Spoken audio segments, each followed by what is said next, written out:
Buenas noches, bienvenidos aquí a 678, ¿cómo están?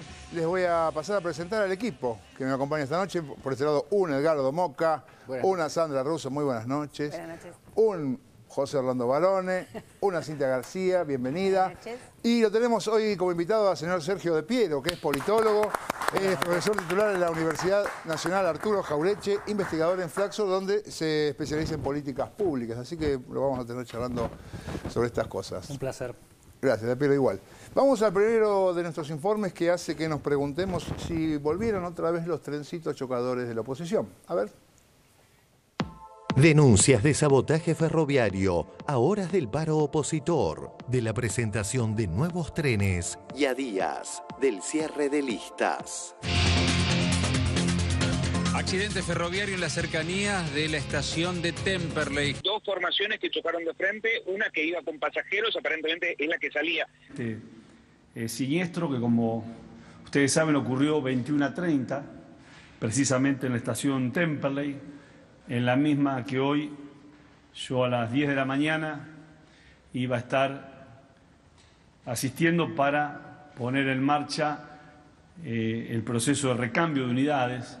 Ustedes saben que compramos 300 coches 0 kilómetros, de los cuales los primeros servicios salían hoy. Quiero describirles el hecho, qué fue lo que ocurrió.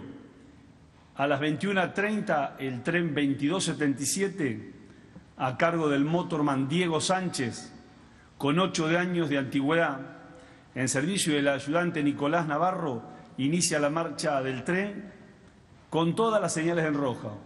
Acá está el tren pasando y las señales en rojo. Estas señales estaban en rojo porque metros más adelante la locomotora A921 se encontraba realizando maniobras para acoplarse una formación a la plataforma. A continuación quiero que escuchen el audio de la torre de control pidiendo en reiteradas oportunidades que detenga el tren porque no tenía permiso para circular. Imágenes del accidente. Parate en el 9, parate en el 10, parate en el 10 que no está despachado, parate en el 10. Ese es el audio. Y ahí avanza la formación. Señales en rojo. El tren debe detener la marcha. Ahí están. Clarísima. Ignora la luz en rojo y avanza. El maquinista no contesta. Ignora el audio también, por supuesto, las instrucciones. Sigue avanzando. Porque además el que da las instrucciones del control es muy vehemente. La máquina venía de frente. Venía de frente, además. Ahí tenemos la imagen, ahí se produce el accidente. Está totalmente claro, ¿no? Ignoró las advertencias de las luces en rojo y las que hacían desde la cabina del control trenes, como ustedes escucharon en el audio. Este motorman, ¿sí? Diego Sánchez, se había hecho el examen psicofísico el 27 del 3 del 2015. Por supuesto, resultando acto. Es el tercer siniestro que me toca afrontar a mí. El primer siniestro se dio el 13 de junio del año 2013. En Castelar chocaron dos trenes. Lo que aquí pasó es que el tren no frenó, los frenos fallaron y el tren chocó contra otra formación. Inversiones que no se hicieron producto de la corrupción. Corrupción que genera muertos. Viendo la revolución que prometió Randazzo, muy claramente lo que está revolucionado es realmente toda la zona oeste, toda la zona de Castelar. Tragedia de Castelar, el motorman que fue encontrado culpable. Le dieron una pena de 4 años y 3 meses de prisión, más 10 años de inhabilitación. Por supuesto que en este caso, este siniestro, el motorman fue condenado a 4 años y 3 meses de prisión. El 21 de junio cerraban las listas de aquel proceso electoral en la cual, ustedes saben, se decía que yo podía ser candidato a encabezar la lista de diputados nacionales. El segundo siniestro fue el 19 de octubre. Nuevamente en la estación de 11, en el mismo andén, el andén número 2, un tren que se queda sin frenos. Habrían fallado los frenos, no sabemos si por error mecánico, humano, eso no lo sabemos, no lo vamos a decir ahora. Confirman procesamiento del motorman. Es en el marco de la causa que investiga el choque del tren ocurrido en octubre de 2013. Julio Benítez está acusado del delito de descarrilamiento culposo agravado y de sustracción de medios de prueba. A 8 días antes de las elecciones generales. También ha sido procesado el Motorman, y recordarán a ustedes que el Motorman terminó sustrayendo la cámara filmadora que tenía la cabina de la formación. Y en este caso estamos a 12 días del cierre de las listas. Ustedes, como saben, yo soy precandidato a presidente dentro del Frente para la Victoria. Yo no creo en brujas, pero que las hay, las hay. Usted, trabajador, ¿qué piensa de lo que pasó en Temperley? Para mí tiene que ser a propósito. Es muy raro. ¿A propósito? Sí, para mí sí. ¿Sí? Sí, porque es muy raro que pase así como pasó. ¿Por qué es raro? Y sí, porque si no tenés señal de partida y te están avisando que no movás la formación y la movés igual. Entonces, por lo que usted está diciendo, ¿esto podría haber sido un sabotaje? No tenga ninguna duda.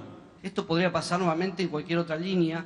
¿Cómo se puede evitar desde el Estado que esto vuelva a suceder? La irresponsabilidad humana no se puede evitar. Es como si usted está parado en un auto, en un semáforo, ve que el semáforo está en rojo, está con su mujer que le dice, mirá que está en rojo, y arriba lo llaman por radio y le dicen, mirá que el semáforo está en rojo, no mueva, mirá que el semáforo está en rojo, no mueva, mirá que el semáforo está en rojo, no mueva, cruza y produce un desastre.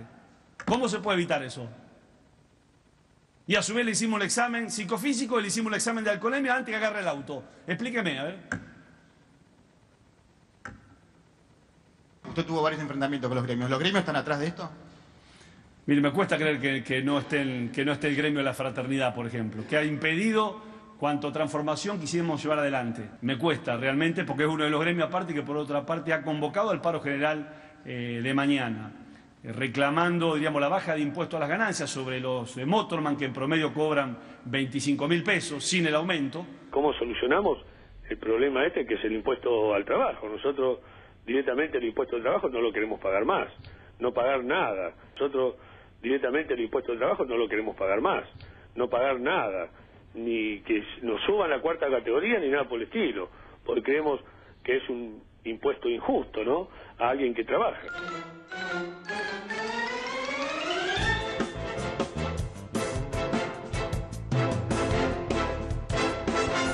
Finalmente se decretó un paro por 24 horas. Sí, a la primera semana del mes de junio vamos a hacer un paro de 24 horas. ¿Para qué filmás el auto? No, él subiendo. ¿Para qué subiendo? Pero es una nota, pa. Yo trabajo de esto, boludo. Sí, Por eso. Sí. Está tranquilo. Nosotros directamente el impuesto al trabajo no lo queremos pagar más, no pagar nada, porque creemos que es un impuesto injusto, ¿no?, a alguien que trabaja. Los Motorman que en promedio cobran 25.000 pesos sin el aumento, impidiendo que mañana millones de argentinos vayan a trabajar, que cobran muchísimo menos que los salarios que cobran los Motorman. Estamos en contacto con el secretario general del gremio, de la fraternidad, con Omar Maturano. ¿Escuchó a Randazzo? No, recién lo estuve escuchando un ratito, pero no. Todas las mentiras esas no son para escucharlas, ¿no? ¿Randazzo mintió para usted? No, siempre miente. Siempre miente Randazzo. ¿Cuál es la mentira de Randazzo de la que usted escucha? A ver. Que se traspasó 2 señales a peligro, no puede ser nunca. Señales en rojo. El tren debe detener la marcha. Ahí están. Clarísima. ¿Cuál es la mentira de Randazzo de la que usted escucha? A ver. Que se traspasó 2 señales a peligro, no puede ser nunca. La máquina venía de frente. Venía de frente, además. Ahí tenemos la imagen, ahí se produce el accidente. Porque cuando se traspasa una señal a peligro, el tren se tiene que caer. ¿Cuál es la explicación que usted tiene sobre el accidente que ocurrió ayer? Una falla humana, una falla técnica. Eso tiene que decir la justicia, no Randazzo. ¿Usted escuchó el audio? El audio parece bastante claro en ese sentido. Por lo menos hay una persona que está dando una orden y del otro lado no se escucha nada. No, yo no escuché el audio. Eso lo tiene que tener la justicia. Está bien. No lo puede tener Randazzo. Pero es obvio que lo tiene primero Randazzo porque está administrando los trenes. Todo primero tienen ellos, antes que lo tenga la justicia. Y después le cambian la hora, le cambian la fecha. Eso es lo que hicieron con el choque de Castelar. ¿Cómo? Si en el choque de Castelar el Motorman fue condenado.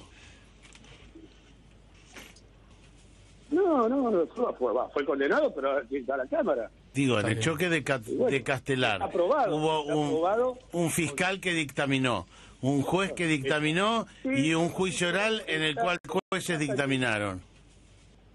Tiene unos segundos, queremos compartir con usted el audio. Parate en el 10, parate en el 10, que no está despachado, parate en el 10. 2277, parate, 2277, parate, parate, 77, parate, 77, parate, 77, parate. Está totalmente claro, ¿no? ¿Qué interpreta usted de este audio, Marco? Que el señalero pudo haber notificado por radio, cuando ve que se mueve el tren, al conductor, que parate, que no tenés partida. ¿Y? Sí, hay que ver si eso pasó o no pasó. ¿Por qué el conductor no responde o por qué el conductor no para? Sí, eso le puede pasar al conductor como no le debe pasar. Sí, no habrá escuchado, el motor de la locomotora por ahí, no sé, está mirando para atrás por el tema de... Pero es un diálogo largo, ¿no? Para distraerse, digamos. Es un diálogo que dura unos 28 segundos, dura. Otra de las cuestiones que dijo Randazzo es, estamos a un día de que se presenten los nuevos trenes, ¿sí? Que me imagino que es una buena noticia para usted. Los nuevos trenes... 970 lo que estamos conduciendo ahí en el Roca, ¿no? Sí, bueno, pero los trenes estos que se iban a presentar hoy son nuevos, ¿no? 0 km, ¿o no? Sí. ¿El maquinista respetó la orden o no respetó la orden? Y según el audio que ustedes presentan, no la respetó. Bien, ¿y eso es una maniobra incorrecta, Maturano, o correcta? Incorrecta. ¿Y eso es una responsabilidad indelegable del maquinista? Seguramente. ¿Y eso es una responsabilidad indelegable del maquinista? Seguramente. En el próximo informe veremos una clase magistral de ocultamiento mediático.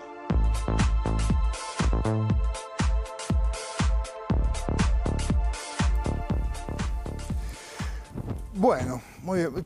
Por suerte, digamos, en este caso podemos hablar más relajadamente porque no hay accidentados de gravedad, así que no ha salido tan oneroso como en otros casos, ¿no? ¿Qué me cuenta De Piero? Ese es el dato más importante, digamos, dado lo que sucedió anteriormente. No, la verdad que dos cosas se me ocurren, una, digamos, coyuntural, micro, y otra un poco más macro, ¿no? La primera, bueno, esto sucedió ayer y efectivamente, como en todo caso, hay que juntar todas las pruebas y datos para saber exactamente cómo sucedió, lo que efectivamente sucedió, que es que el maquinista no respetó la orden. Y la verdad que uno lo entiende, el ministro Randazzo debe ver detrás de esto algo más que un maquinista que no sabemos qué estaba haciendo, digamos, que no contestaba además, ¿no? Eso lo extraño que son dos, según dijo el mismo ministro. Entonces, por de pronto, entender que hay razones para sospechar que sucede algo más, habiendo ya 3 accidentes en un periodo muy corto, teniendo en el medio anteriormente un lapso, afortunadamente, sin ningún tipo de accidente. Con lo cual, lleva a que la duda razonable, como no dicen en el ámbito del derecho, a empezar por ese lado. Y por otro lado, la visión más macro, yo no soy especialista en política ferroviaria, pero uno puede pensar en cualquier política que se plantee un cambio, uno tiene que pensar que en 1958, ¿a dónde nos vamos? Cuando asume Frondizi, es el primer presidente que comienza a retroceder en la política ferroviaria. Cierra ramales ferroviarios, ¿no? Creo que en 1960 cierra los primeros ramales. A partir de ahí, el resto de las presidencias se dedicaron a cerrar ramales ferroviarios, se hicieron algunas cosas, se electrificaron algunos ramales, pero en general se cerraron, se achicó el parque ferroviario y el tendido de vías. Bueno, dar vuelta a un proceso que tiene 50 años, evidentemente se va a encontrar con muchos más escolios, lamentablemente, de este tipo de cosas. Efectivamente, hay un modo de funcionar que tenía ese sistema acotado, que fue privatizado y que ahora vuelve a manos del Estado, que cambia la lógica de distribución y de actores que se ven afectados en otro sentido. Entonces, lamentablemente, como toda política, enfrenta actores que se resisten porque son desplazados en el modo en que está organizado la política hasta ese momento. 50 años, estamos hablando de un mes, ¿no?, que se crearon ferrocarriles argentinos. Claro. Me parece que eso es un punto a tener en cuenta, y en eso hay que ser atentos, también desde el mismo Estado, que va a haber nuevas resistencias a la política que se quiera llevar adelante, porque cambian la lógica de los actores que intervienen, ¿no? Los actores que ahora están interviniendo van a intervenir de un modo distinto porque el Estado toma la conducción de eso. Eso cambia el escenario.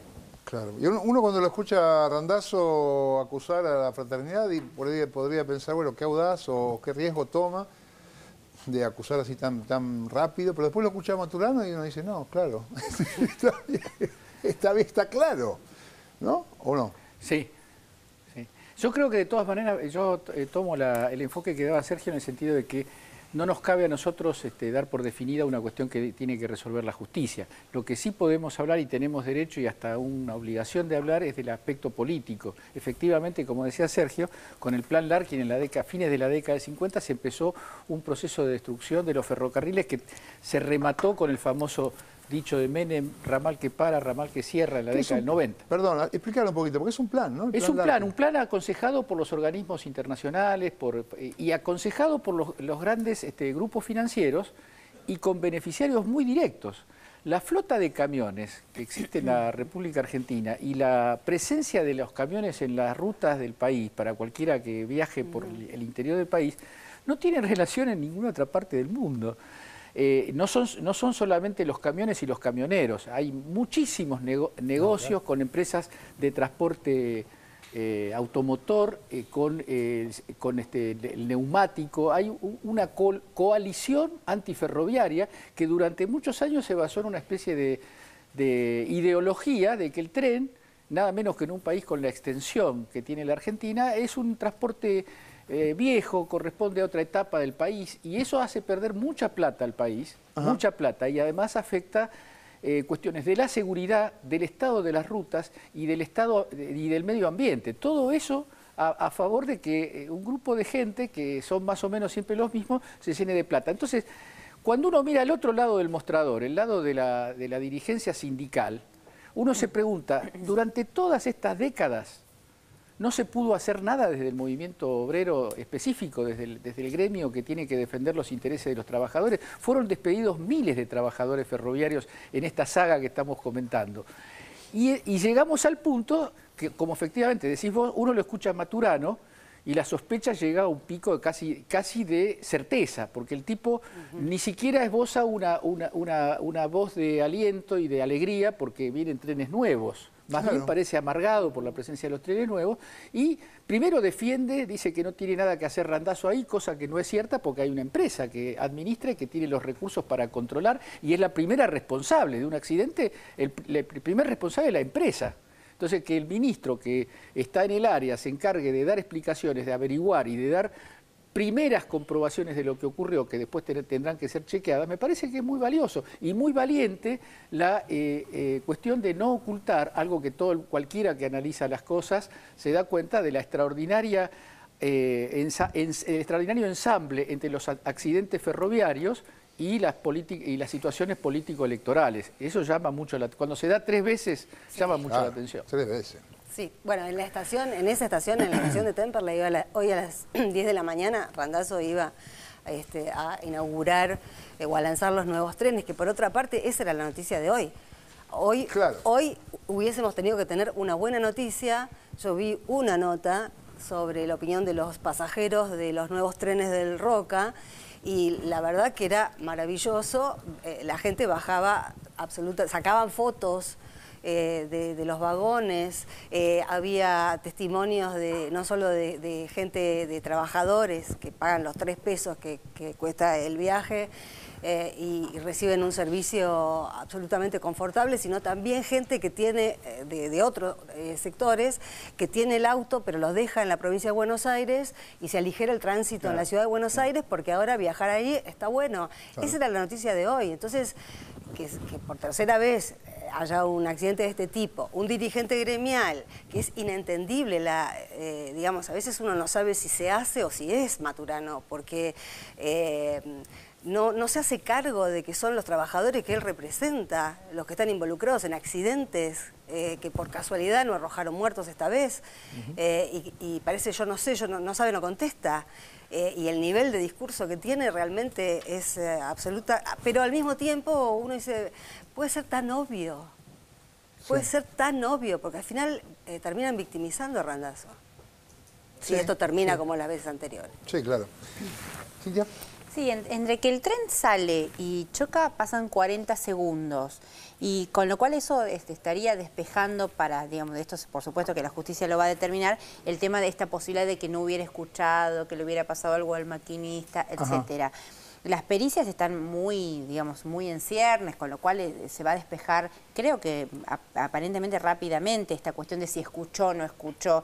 Y la entrevista de Maturano con Tonietti es muy reveladora en cuanto a la actitud que toma Maturano, ¿no? Esto de cuestionar los videos, que si esos videos son o no son, en vez de enfrentar el tema de ¿cuántas horas había pasado del accidente? No sabía nada, Maturano, nada. No. Otra cosa que me parece a mí muy llamativa es el tema de cuando Tonietti le pregunta, ¿pero ustedes no están contentos con las formaciones nuevas? No, y ahí hay un tema del negocio de las reparaciones. Las reparaciones de las formaciones son costosísimas de las formaciones viejas. Y muchas veces no se hicieron mal. Y hablar de la riqueza personal de los dirigentes de la fraternidad, que digamos, es conocida su cuantiosa, digamos, nivel económico de los dirigentes de la fraternidad. No sé si la palabra, les cabe la palabra millonario, ¿no? Pero para entender la idea, hay una diferencia de representación enorme entre la riqueza personal de los dirigentes de la fraternidad y sus representados. ¿Y qué negocio hay detrás de las reparaciones hechas o no hechas? Y estos trenes 0 kilómetros, digamos que son formaciones nuevas que indiscutiblemente no van a necesitar ese tipo de reparaciones. Claro. ¿Qué me dice, Roto? Primero coincido, me gustó lo del desplazamiento, todo lo que ocurrió en la reestructuración que inevitablemente causa una movilización del personal, una reestructuración obviamente de los roles que se ocupa, pero quiero hacer hincapié nada más en algo que tiene que ver con el periodismo, que es lo que algo sé. En ese párrafo pequeño en que Tonietti y Colman entrevistan a este señor sindicalista Maturano, se da lo que es preguntar con fundamento. Porque cuando Colman pregunta, lo que está diciendo es, le muestra un fallo cuando el interpelado dice, no, sí, lo de Castelar, no sé qué. No, mire que hay un fallo donde 4 jueces, 5 fiscales, por lo cual eso es, digamos, tajante. Y cuando Tonietti lo indaga también, le pregunta a Maturano, y Maturano dice, no, son todas mentiras de Randazzo. Dice, bueno, le voy a hacer escuchar el audio. Le muestra una prueba. Que no es lo mismo decir que si yo te digo a vos, pero ustedes tienen toda corrupción. Claro. Sí. Es una pregunta gaseosa que suelen hacer en los otros medios, que no puede tener ninguna respuesta más que decir, qué sé yo, a qué se refiere, qué cosa puntual existe, en qué fallo. Bueno, yo creo que ese pequeño espacio es lo que está ausente en la mayoría de las entrevistas. Y nada más decir esto del tren. El tren se prestó mucho en la literatura a la nostalgia. El tren siempre ha caído en el arte. Yo he visto decenas de películas relacionadas con el tren, que no las vamos a mencionar, y novelas, porque tiene un atractivo, aun cuando esté el tren bala, y aunque haya aviones supersónicos. El tren tiene un arraigo. Es romántico. Rarísimo, superior a todo lo que ha habido, incluso al carro de caballos antiguo. El tren es una cosa que hace 100 años o más de 100 años, que está latente en cualquier población de Europa, de Asia y por supuesto en la Argentina. Creo que esta renovación, me hace hincapié, Cintia, y simplemente voy a decir esto, cuando hay una renovación en algo, supongamos que renovemos el canal, que hubiera desde ya que hay cosas que en una organización se perfecciona, se modifica para favorecer al usuario, etc., se supone que los que pertenecemos a ese equipo nos ponemos contentos. Sí. Es decir, ¿qué más felicidad si yo soy un trabajador que voy para ese usuario que mejoren las condiciones? Bueno, planteo la duda, ¿están contentos los sindicalistas del ferrocarril de estas mejoras? Y en algún momento lo sabremos, Orlando. Vamos a ver ahora cómo fue el tratamiento mediático de esta noticia. Sabotaje, trenes nuevos y un ejemplo contundente de cómo se miente.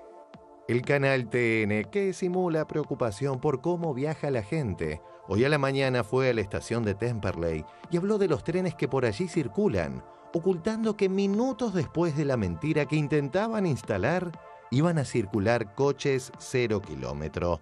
Presten atención a la puesta en escena que realizaron. El accidente que por suerte y casi de manera milagrosa no termina costándole la vida a nadie y que termina con heridos que ya fueron dados de alta, pero que termina desnudando una realidad que está palpable ahora, el conflicto en el que siguen sumidos los trenes. Bueno, esta mañana la gente viaja como viaja todas las mañanas e imaginemos además la complicación de las demoras que ha generado este accidente, y la imagen que entregan los andenes es esta, lamentable, ¿no? La de la gente viajando colgada como puede para intentar llegar a sus lugares de trabajo. Para el que viaja en el Roca todos los días no es novedad y es real porque es cotidiano. Pero cuando uno escucha el discurso que viene desde el otro lado, que dice, bueno, todo ha mejorado, ya no hay problema, la gente viaja bien, pero vemos cómo sigue viajando la gente en el Roca y el peligro que esto indica, sobre todo, porque más allá de la comodidad, que es importante, el peligro que significa estar colgado de esa manera, como vemos en las imágenes, ¿no? La gente no nota diferencia, y te digo más, la gente se ha acostumbrado a viajar de una manera que es inhumana, pero que forma parte de lo cotidiano, de lo que les toca todos los días, al punto que ha llegado a ser un hecho de costumbre. Hoy la gente se tira del tren y camina por las vías, no porque sea la primera vez, no porque haya pasado algo extraño. De hecho, les cuento algo, la mayoría de la gente que está llegando aquí a subirse al tren no tiene ni idea de lo que pasó anoche. Muchos se sorprenden con la presencia de los medios, nos decían, bueno, esto tiene que ver con algo de inauguración de trenes nuevos, hay alguna obra, y cuando nosotros les contamos que hubo un accidente anoche que terminó con 40 personas heridas, se sorprenden, nos decían, bueno, esto tiene que ver con algo de inauguración de trenes nuevos, hay alguna obra, y cuando nosotros les contamos que hubo un accidente anoche que terminó con 40 personas heridas, se sorprenden. Es decir, que esto que ustedes están viendo hoy es parte de la realidad diaria de los pasajeros del Roca, es lo que pasa todas las mañanas en este servicio. Lo estamos viendo, sí, lamentablemente no cambia una situación lamentablemente repetida ya no digo últimos años o varios años. No cambia una situación lamentablemente repetida ya no digo últimos años o varios años. Minutos después de este móvil, ya empezaban a circular coches nuevos. La gente mostró su satisfacción por el hecho. Satisfacción que obviamente los medios opositores a la Argentina jamás mostrarán. Allí en la estación Constitución llegaron 200 de los 300 nuevos coches de la línea Roca.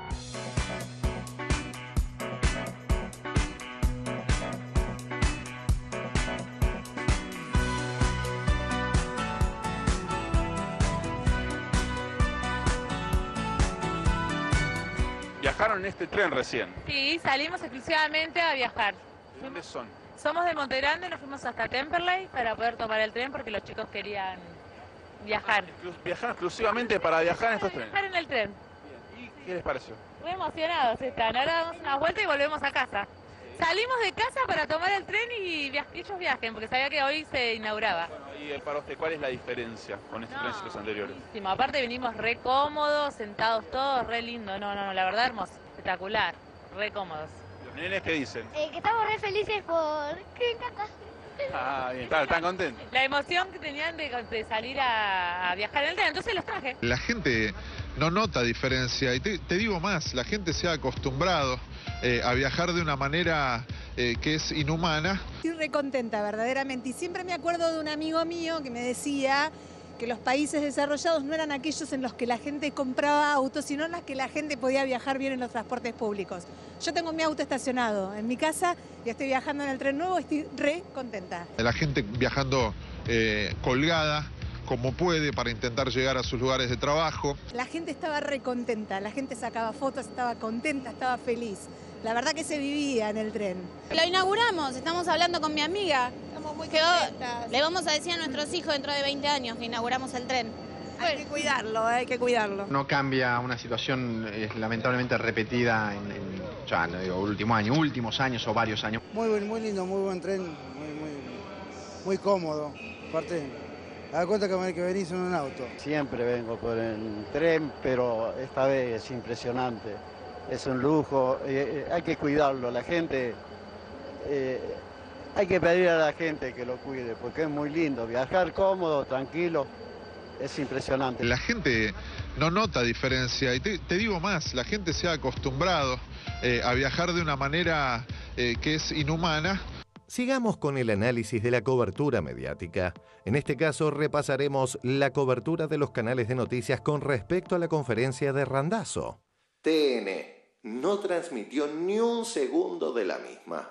Nosotros estamos acá en un estudio que tiene todas las señales de noticias, ¿no? La única señal de noticias que no hizo ningún tipo de referencia a la conferencia de Florencio Randazzo fue la señal de noticias, todo noticias del Grupo Clarín, que estuvo informando muchísimas cuestiones, entre las cuales, reiteramos, es la crisis que está habiendo en este momento en Disney a propósito de Mickey y Goofy, que parece que hay una rebelión de Mickey y Goofy. Esto es en serio, ¿eh?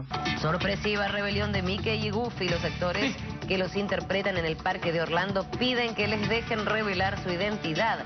Amenazan con no representar a los personajes si la empresa no cambia su postura. Mickey y Goofy, mientras Florencio Randazzo estaba anunciando y dando explicaciones de un hecho que para el diario Clarín ocupó 5 columnas. Si eso no es desinformar a la opinión pública, ¿qué es? Queremos preguntar.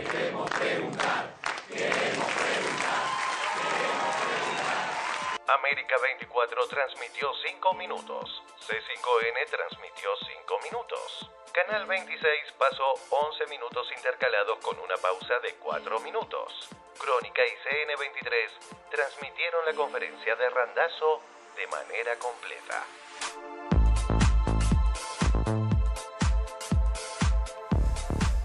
Bueno, ahí me parecía, se me ocurrió que pasó algo, este testimonio de la gente está contenta, ¿no? No sé, para vos que sos politólogo, ¿qué peso tiene eso dentro de un análisis? Porque creo que va a apuntar toda esta cuestión, todo esto que hizo TN, lo que no hace, lo que deja de hacer, y Goofy, qué sé yo, termina en que la gente está contenta y eso lo tapan los tipos. Y porque en definitiva quienes evalúan el servicio son los usuarios, ¿no? Luego lo manifestarán en los apoyos o no al gobierno, a las políticas, en términos generales. Yo me crié en el conurbano, viví en Wilde 30 años, tomaba, me acuerdo cuando era más joven, el Roca de Wilde, Avellaneda Temper a Loma de Zamora para ir a trabajar, en la época del cierre, en la época de Menem, había que repasarlo por el colectivo. Y yo ahora voy a Wilde, mi madre vive allá todavía, ver las columnas eléctricas tendidas al costado de la vía, una ciudad que conozco hace 40 años, más de 50 años casi, es un impacto enorme para la población. Todavía falta, digo, el tren no está puesto todavía, todavía están viajando los trenes a diésel, pero ver solo las columnas eléctricas tendidas, de una promesa de toda la vida, que el tren se iba a electrificar el ramal a La Plata, es realmente impactante porque es también la idea de que el Estado, ¿cómo se hace presente el Estado para la ciudadanía? Se hace presente cuando marca el territorio, digamos, ¿no? El tren siempre fue, lo decíamos recién con lo que decía Orlando, aparte el tren también sugiere lo colectivo, ¿no? Es un viaje en común, tiene esa particularidad, puede ser incómodo desde luego, digo, pero tiene la particularidad de un espacio vivido en común. Y el tren significó la presencia del Estado marcando la existencia en el territorio, ¿no? Y en el conurbano eso es muy concreto. Que el Estado vaya ahora y mejore ese servicio significa un reconocimiento de un derecho ciudadano que es el derecho a viajar de manera razonable. Digo, no es que hay que agradecer nada, pero significa que ese Estado hace presente, modifica el territorio de otra manera. Yo hoy hice un comentario en las redes sociales, es indirectamente vinculado, pero ahí tuve algunas respuestas de todo tipo, pero yo puse 5 ejemplos de cosas que se habían modificado en el territorio, en el menemismo, y 5 que habían pasado ahora. Y como 5 lugares abandonados en la década del 90 se convirtieron, los 5 en shopping, y como 5 lugares viejos actualmente se convirtieron en el Centro Cultural Néstor Kirchner, en el Ministerio de Ciencia y Tecnología, las bodegas Giol, en mi universidad, Arturo Jaureche, que era los laboratorios abandonados de YPF cuando se privatizó. Digamos, el Estado reocupa el lugar, antes mientras lo liberaba al mercado para hacer shopping, acá, ¿no? Claro. Cerca nomás, todo para comprar y vender, los que podían. Ahora hay una reocupación para plantear el ejercicio de derechos, de defender los derechos, que es lo obligatorio por parte del Estado respecto de los ciudadanos. Entonces, que la gente esté contenta es porque, digo, la verdad, ayer TN yo puse, inmediatamente me enteré del accidente, empecé a pasar canales, TN empezó con 60 heridos. Y milagrosamente 20 se curaron en 10 minutos y bajó 40. ¿No? Digo, también esto de mandar, digo, vieron que no podían sostener 60, bajar todos los demás canales, decían 40, bajaron a 40. Es insostenible. En definitiva, yo la verdad que cada vez me importa, como decía Lula, ¿no? Con la anécdota de Lula con los medios, creo que la contaron todos acá, ¿no? Que llegó a una reunión con los ministros y los ministros estaban todos preocupados. Dice, ¿por qué están tan mal? Y lo que dicen los diarios, hagan como yo, no miro televisión. Dice, ¿no? En el sentido que claramente miraba a los medios, digo, pero no puede marcarte tus preocupaciones de la política. La política tiene que conducir, tiene que llevar adelante y, desde luego, los medios son parte de discursos que andan dando vuelta, pero no puede conducir la política. Y sí. ¿Qué dice? No, de entrada me dieron ganas de completar esa lista con la Facultad de Ciencias Sociales, hablando de empresas que estaban abandonadas y se hicieron, no se dedicaron a la... No está otra casa. Al shopping, sino que se... ¿Qué era la Facultad de Ciencias? Terrabusi. Ah, Terrabusi. Bueno, y ya que estoy, digo algo más.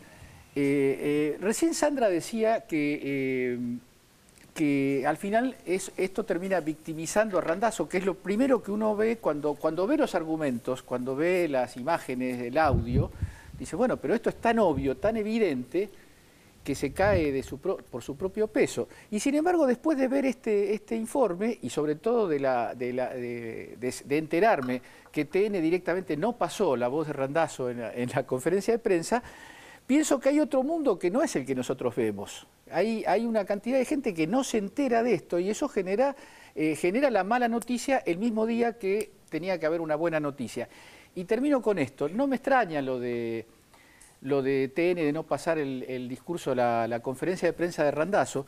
Hace pocas horas el ministro de Defensa Rossi dijo que a él le parecía que Randazzo era el mejor candidato, el mejor precandidato, porque con él estaba seguro que no eran las corporaciones las que iban a gobernar el país.